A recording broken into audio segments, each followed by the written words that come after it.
Have you ever wished for more money, but a part of you felt wrong about it somehow? Perhaps you were taught that a love of money is bad. Maybe you think wanting more makes you greedy. Or it's just fear. Fear that if you try to get rich and fail, things might get even worse for you. If this sounds like you, this story is important. It is about a man who believed he was fine with little. Then one day, he saw that his fear of money was making him lose everything truly important. Stay with me until the end. This story might change how you think about wealth. In a small village, tucked between green rice fields and tall mountains, lived a schoolteacher named Alex. He was 30 years old. Alex was a good man. He was honest, always on time for work, and helped his neighbors when they needed it. But he was also stuck. He made about $700 each month teaching young children. After paying for his home, food, and sending money to his mother, he usually had only $30 or $40 left. Some months, he had nothing at all. His small apartment had cracks in the walls. The roof leaked water when it rained. His clothes were old and worn. He ate the same simple meals every day because that was all he could afford. When people asked if he wanted more, a better job, a way to earn extra money, anything, Alex would simply shake his head. "I am fine," he would say. "I do not need much. Life is easy this way." But this was not the real truth. What Alex truly felt was fear.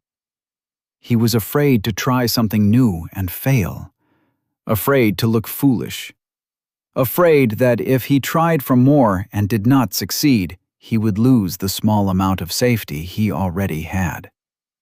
So he told himself comforting lies, things like, "Money does not buy happiness," or "Rich people are stressed," and "A simple life is better."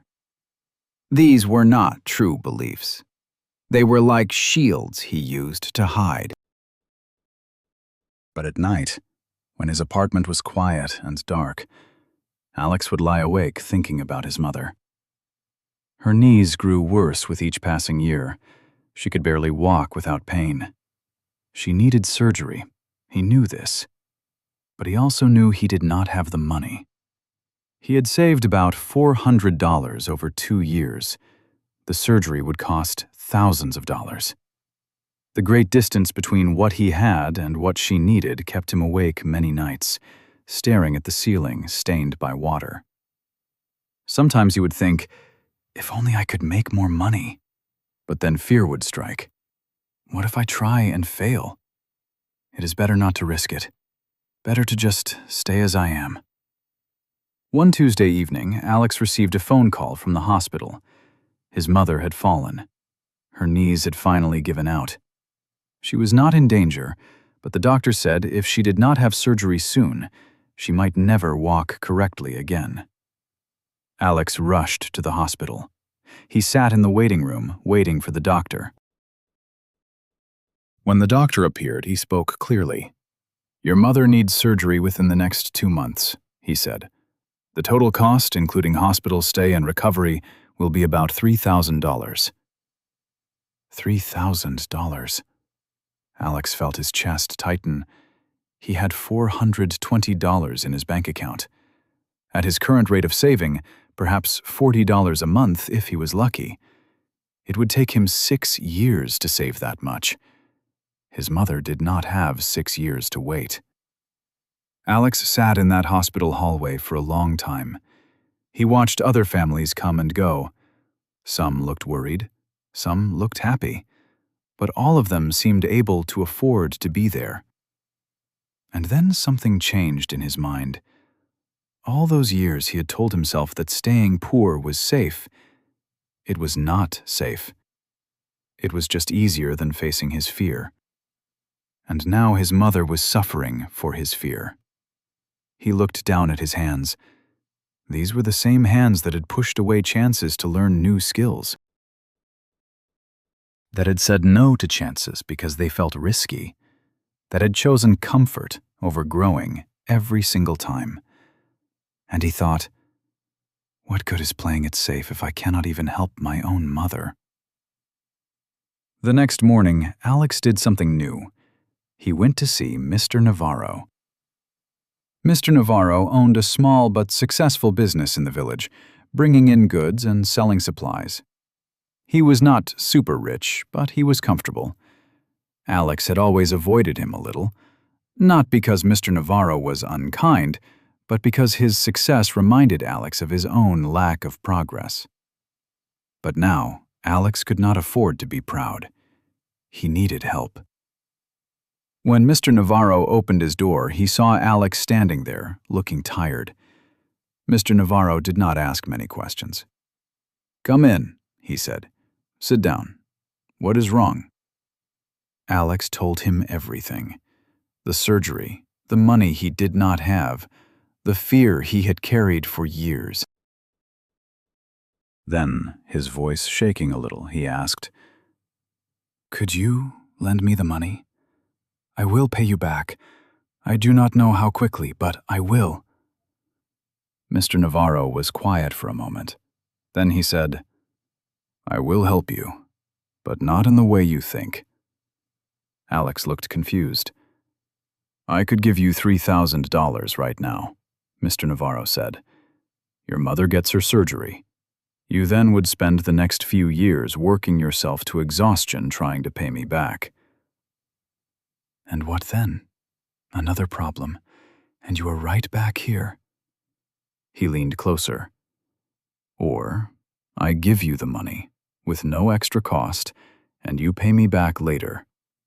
But while your mother gets better, I will show you how to truly make money. Not just quickly get a small amount. Real, lasting money." Alex opened his eyes wide. "You would do that?" "Just one thing," Mr. Navarro said. "You must really listen. Do not just agree with your head and then go back to being careful. If I spend my time teaching you, you must spend your effort learning. Is it a deal?" Alex nodded his head. "Yes, it is a deal." Mr. Navarro stood up and went to the window. He pointed outside to 2 mango trees in his garden. "See those trees? I planted them in the same year. Same ground, same sun, same water. One tree was full and strong. The other was thin and weak. Do you know why one is stronger?" Alex shook his head no. "Because I let it grow. I did not cut it thinking it would get too big. I let its roots spread out. I gave it good food. That tree gives me mangoes every year now." He pointed to the weak tree. "That one. I cut it back many times. I thought I was doing right, keeping it small. Now it barely gives any fruit." He turned to Alex. "You have been cutting yourself back for many years, thinking you are safe. But you are not safe. You are just small, and being small does not protect you from life's troubles. It just makes you weak when they come." These words hit hard. "Here is what no one told you about money," Mr. Navarro went on. "It is not good or bad. It is a tool. A sharp knife can cut food or hurt someone. The knife does not choose. The person holding it chooses." He stopped for a moment. 20 years ago, my father also needed an operation. I had no money. I borrowed from a bad person. I paid a lot of extra money for many years. That is when I decided, never again. I learned about business. I failed 2 times before anything worked, but I kept going. And now, he looked around. I am not rich, but I helped pay for your neighbor's daughter to go to school last year. I paid Mrs. Reyes's hospital bill when her man got sick. Not because I am special, but because I stopped being scared of having money. He looked straight at Alex. So the question is not if you should want money. The question is what you will do with it when you have it. Alex's mother had the operation 2 weeks later, and while she was getting better, slowly getting her strength back, Alex started to learn. Mr. Navarro was not easy. He did not make things sound better than they were. You want more money? Fix a problem people have. Do it better than anyone else. Ask a fair price. That is all. Alex started looking around, truly looking. He saw that parents wanted their children to learn English, but the only choice was expensive teachers in the city. Most families could not afford it. Alex had an idea. Weekend English classes, small groups, a price that people could pay. He started with 4 students and asked $30 each month for each student. That is $120 a month. Not a large amount, but something. The first few months were hard. Making lessons took a very long time. Some parents were not sure he was good enough. Alex always felt unsure about himself. In the 3rd month, 1 student left. They said they found something cheaper. Alex got scared. He went to Mr. Navarro. Should I make my price lower? Mr. Navarro just looked at him. Are the other children learning? Yes, they are getting better. Then do not make your price lower. Make your teaching better. Make yourself worth the price. So Alex did. He worked harder. He sent parents reports each month about their child's progress. He added more study materials. By month 6, he had 7 students. By month 8, 9 students. By year 1, 15 students. Alex hired a friend to help with the classes. He started paying Mr. Navarro back $100 each month. Not fast, but always. Year 2, 22 students. The classes had a good name now. One day, a rich parent offered Alex double money if he would give their child more attention, special care. The old Alex would have thought about it. He still owed money, but he said, "No, I ask fair prices for good work. That does not change based on who asks." The parent actually respected that. People talked about it. Alex was a person who was honest. 4 years after that phone call, Alex went to Mr. Navarro's door with an envelope. Inside was $3,000, the full amount he owed, plus an extra $1,000. When Mr. Navarro saw the extra money, he lifted his eyebrow. "What is this for?" "For the next person?" Alex said. "Someone helped you once. You helped me. Now I help whoever is next." Mr. Navarro smiled. Not a big, exciting moment, just a feeling of being happy. "You did it," he said softly. Alex's mother was walking again. His English program was working well. He had real savings for the first time in his life. But the biggest change? He was not afraid anymore. He had learned that building wealth, real wealth, built the right way, was not being greedy. It was just being responsible enough to help when help was needed. Most of us hold ideas about money. We did not choose these ideas. We got them from our parents, from our culture, or from things people said when we were small. Things like, money is the start of all bad things. Rich people are mean.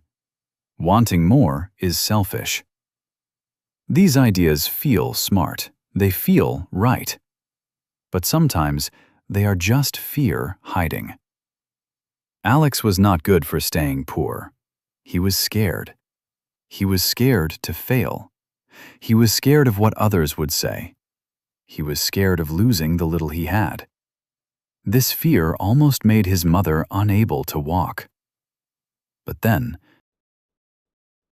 things changed for him, and they can change for you too. Money itself is not good or bad. It is what you do with it that counts. You cannot help people when you yourself have nothing. You cannot give from an empty cup. Making money is not about being greedy. It is about being able to do good. And yes, it is frightening. Starting something new, risking failure, putting yourself out there, all of this is frightening. But do you know what is more frightening? Coming to the end of your life and seeing that you played it safe. You did not take chances when loved ones needed you to be brave. So, here is my question for you. What thought about money do you carry that is really just fear? Maybe it is, people like me do not get rich. Maybe it is, I am not smart enough for business. Maybe it is, wanting more makes me selfish. Whatever it is, ask yourself this one thing. Is this thought keeping me safe or holding me back? Because Alex thought his fear kept him safe for many years, it only kept him small. The moment he chose to grow, everything changed. Not at once, not like magic, but slowly and surely. If this story spoke to you, if something made sense, please share it. Share it with someone stuck like Alex was. Leave a comment. What money belief are you ready to question? Let's learn together. Until next time, do not let fear choose your future. You can do more than you believe.